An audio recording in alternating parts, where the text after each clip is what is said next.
this could be us. So back to what I was saying. Could be us.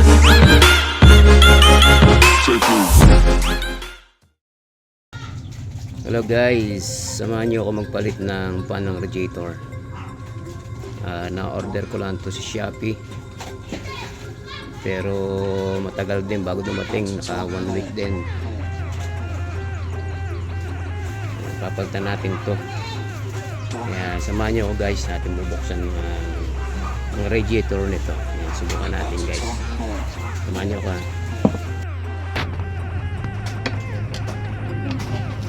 May 3 bolt dito, tatanggalin natin yan.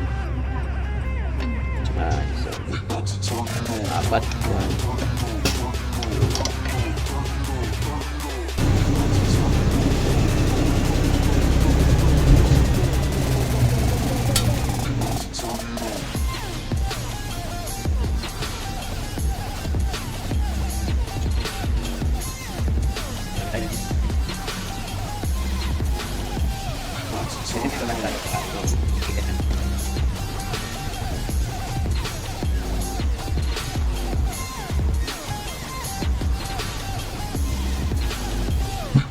4.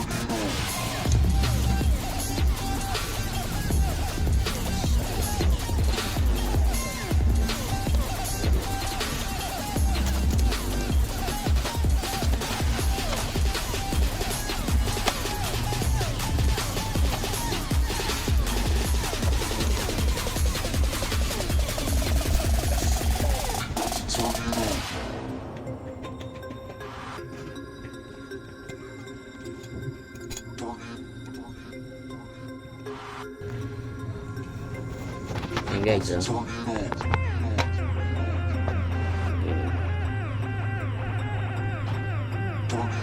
yung difference yan. Ayan. Mas maganda to, mas malalaki ang ano to, ang pagkapan nito. Okay. Ayan guys, yung gagamitin natin ang pagtanggal ng pan, ng bolt ng pan. Yan guys, bubuksan natin ito. Tatanggalin nyo natin itong mga bolt.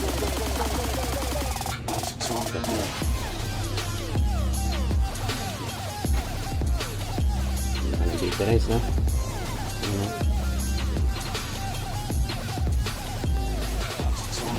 Yan guys,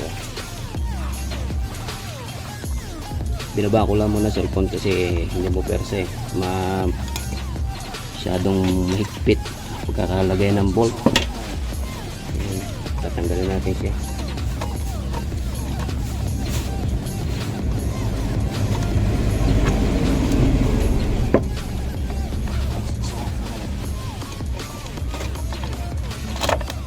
Yun.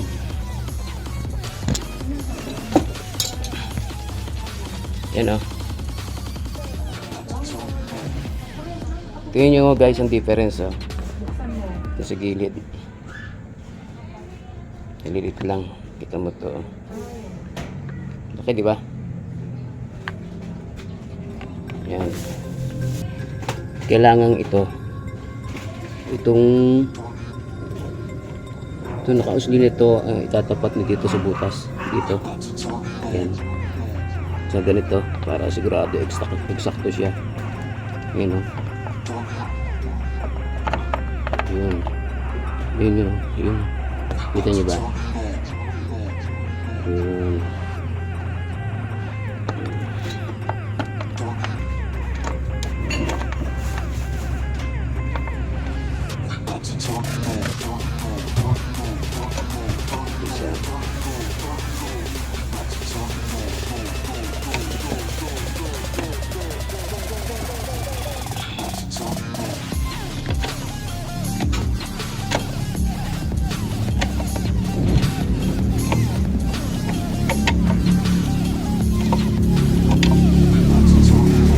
Guys, nakakabit na. Naikpit na siya. No? Ito mo, laki ng difference yan. Guys, okay mo. Yan. Okay, babalik na uli natin ang ating radiator. Sasalpak na uli natin doon sa hose niya. Ha? Dito. At bolt, paglalagay na ulit natin. Okay?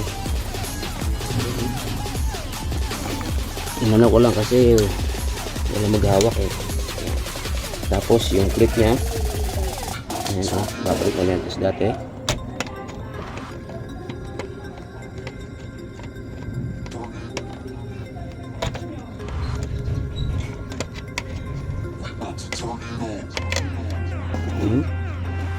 Tapos ito balik din natin.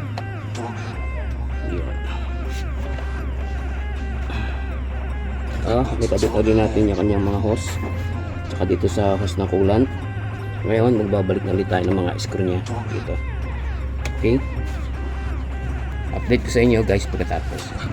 Ayan guys, hinihigpitan ko na gamit natin ang ating size na 10 gis lang ang size na screw nito.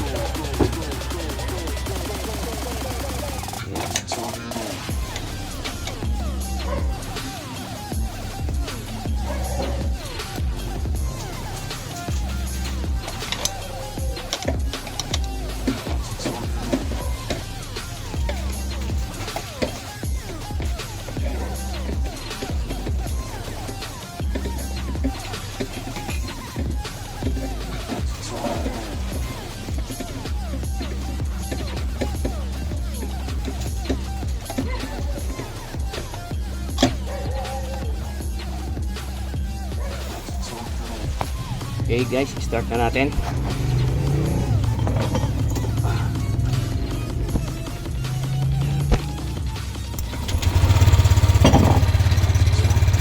Oh my God! Wow! Plug and play mga tropa.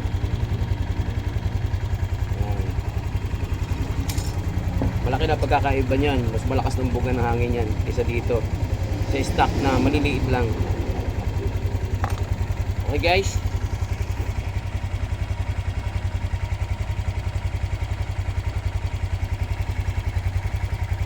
sana may napulot kayo kahit kaunting tutorial. Yung mga gusto magpalit ng pan radiator, ganito lang to guys.